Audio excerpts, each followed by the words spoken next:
Hello everybody, welcome back to the channel. Hope you're doing well, especially for a Sunday. Now, I almost forgot that I was going to be reviewing Mr. Fantastic. As you can see, it's part of the CCP. We get to review the champion. We don't get to keep him. He's there for a limited time only. From the start point, I just want to commend Kabam on the design side of things. I know when you've looked at the Fantastic Chronicles, the YouTube little video that they did from the Marvel Contest of Champions channel, this guy's whole animations and the way they put them together was just so amazing. So yeah, great props to the way that they've done things like the elasticity, obviously general design, and the fact that it's the bearded version, because I was a little worried that it wouldn't be, but you know, major props to Kabam on that.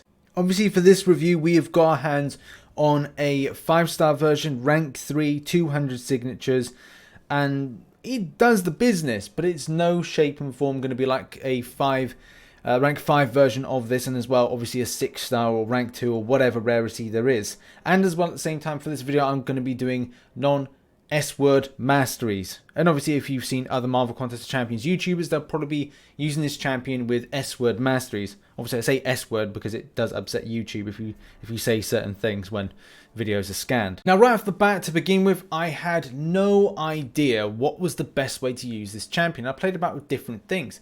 Whether or not with a lot of new champions that come into the game, I kind of push to do a level 3. If the opponent has at least one debuff, gain a passive fury for 20 seconds, increasing attack rating for each debuff on the enemy. And the mistake with that is that if there's only about 2 or maybe 3 on the enemy, then it's not really a value to push to an L3. It should be a case you look to build up against the amount of debuffs. And there's a lot to understand. There's a lot of takeaways from this. There's a lot of complexity. So I think I'll try and put it down to this in a nutshell. First things first, with the pre-fight ability, when you go in, you can only put 2 because you only start with 2 persistent charges. So put any on. Usually I went for the top one and the third one, which was Petrification Ray, reduced the effectiveness of the defender's regeneration and power gain effects by 35%. And then at the bottom, the debuff Siphoner, reduced the potency of the defender's damage over time debuffs by 22% and increase the potency of those effects against them by the same amount. This does not affect abilities that trigger at the start of the fight. So the reason I chose that was I just felt it was a little bit better to use other than Suppression Field, which look, at the end of the day I want the enemy to throw special attacks, because the fact is you've got the Power Sting, and it's like, well, if the enemy's not throwing specials, then that's not really good to see extra damage being put on the enemy when they apply those special attacks. So I was like, well, I do that. But obviously in the future what I like to do is I usually run all 3, and when I've gone from fight to fight, that's what I've done.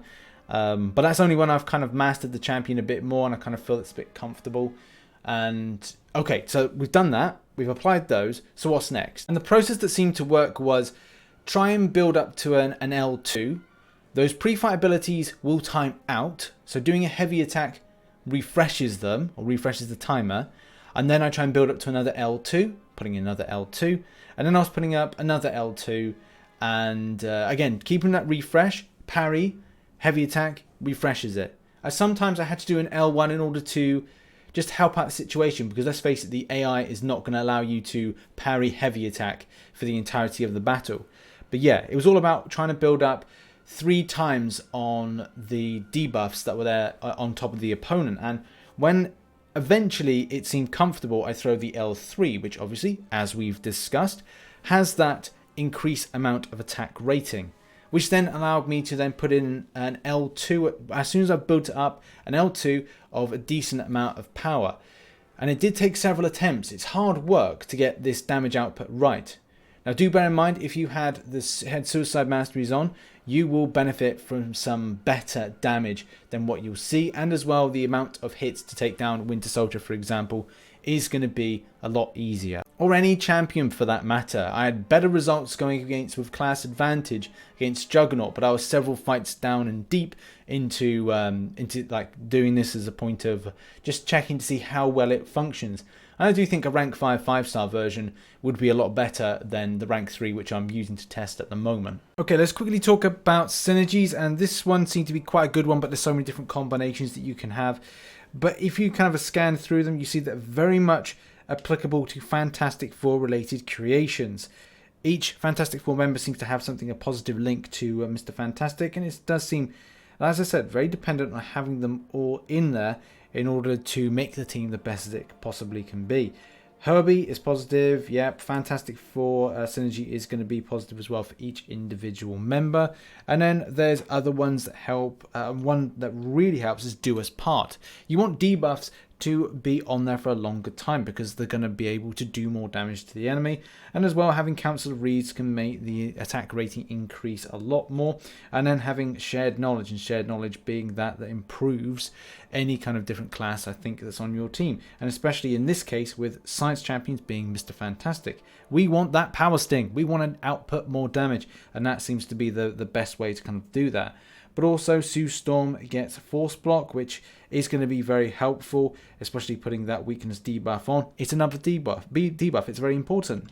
We've then got this other positive thing, which is Brave and the Boulder, which applies a Fury attack after the point of the SP2.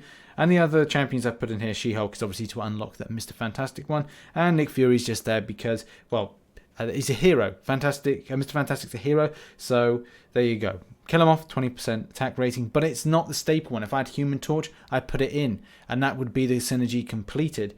But it is very dependent on all of those factors, all of those synergy members to make Mr. Fantastic really powerful. Now, if you've gone against Mr. Fantastic in uncollected, as well as any kind of difficulty, you'll know he's a little bit of a pest, especially when it comes to the evade side of things, and does pinpoint him to be a good enough defender that you'll probably find him in Alliance Wars at some time in the future. With a decent signature and obviously things that you can see here. Mr. Fantastic gains an additional 20% chance to evade any unblockable attack. That is so handy to have. This increases by 3% every time the opponent starts an unblockable hit, capped at 50% for basic attacks. Again, incredibly helpful. And passive abilities. We've got physical and energy resistance increased by 857.14. Do bear in mind rank and rarity. 5% chance to evade each non-damaging debuff on either champion. Does not trigger during well-timed block. Attack rating is increased when for each debuff on the opponent. So that again is very important to keep as many debuffs on as possible. Obviously, comparison is to void.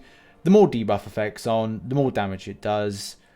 Similar-ish to Mr. Fantastic, but its case is damage output is dependent on, the higher it is based on how many debuffs there is on the enemy. There's the pre-fight abilities for anybody's interested, or the pre-fight debuffs. All three incredibly important, especially going up against champions to suppress things like the power gain, and as well like defensive power rate as well. So there's so many things that are going to be helpful to go up against. Just the idea I think that Kabam are doing is like, Mr. Fantastic's the smartest character in the battle realm, as it's even said by the signature ability. So he has this understanding, he knows what to expect from his enemies, he knows how to undermine them, he knows how to get the better of them, he can outsmart them. So that's a nice little nod from Kabam there. So treat that as your toolkit for any given situation. Going up against a champion that has a lot of power gain, then obviously you know which one to choose out of the two if you can only have two to start with. But if you've got all three, then that's great. You'll be able to choose all three and have a better time doing it. Obviously, something to bear in mind is crossfight ability, but not just that. It's all about special attacks. When an enemy launches one, you're going to have things, as you can see here, that it's going to be very important to the damage outputting and also the punishing of the enemy. And the crossfight ability, which is important as well. Combine the careful study debuffs into a passive that lasts for the rest of the fight, and the next 5 fights the opponent participates in. So that's important. I think this champion is going to be really good for questing. Definitely found that in kind of like trying it out. Doing Realm of Legends run, when I got to Juggernaut, the amount of hits to take down the enemy was a lot low, and I'll probably be playing that footage in a moment. My final thoughts on Mr. Fantastic is, he does seem like a very fun champion, but it's very hard work. At times I felt quite discouraged that when I would lose the pre-fight debuffs, and I had to build them back up again, I was literally having to do past an L2, close to an L3, apply the L2, and then keep building, try and get a moment to put in a heavy attack to pause the debuffs in place, build up to another L2, apply that in, heavy attack whenever I could, and then do another L2, and then it's a case I then later on, when I'm confident enough, apply an L3, get that passive fury up, and then I'm able to build that very quickly based on power gaining quite fast to do the L2, which then would give me some really nice numbers. But at times it's a case that it's not always going to be plain sailing. And if you decide that you want to go with the champion into a match without any kind of pre-fight debuffs, it is going to be good because you'll get unblockable specials. But at the same time, you do lose that kind of killer instinct that those debuffs have. And I think this is a very good champion for those very kind of special fights, and especially a lot of Act 6 where you are not going to be ending the enemy in about like 5 to 10 hits. It's going to be a case you're going to have to put in a lot more hits in order to maximize any great damage. And obviously you've got persistent charges, so you're in it for the longer game, the 5 fights game after that. So that's kind of another thing to mention. It's going to be a good defender, I don't doubt that. Also, I like the idea that you only really need to take in with you Invisible Woman to make the synergy worthwhile, and also see the extent of damage output, which is going to be good. Also, I like putting in the shared knowledge synergy, so you've got the champion's debuffs also applying in different power sting, dealing direct damage equal to 60% of their attack rating, and that's helpful, and it's good to stack that, because then it does help towards Mr. Fantastic. So if you are thinking about synergy with this, I think adding in She-Hulk into it will be a good thing for it.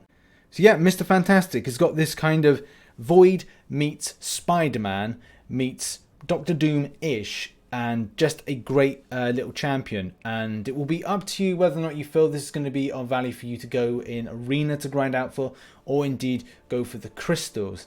It is a fun champion. It's great to see that cross-fight ability and pre-fight ability in this working of this champion. I feel this will be fun for the community, but it's up to you what you think. In any case, that has been the video. Hopefully you enjoyed it. If you did, please consider hitting the like button, subscribing for more Marvel Contest of Champions based content, and I'll see you tomorrow for Marvel Contest of Champions news. Good night, everybody. God bless.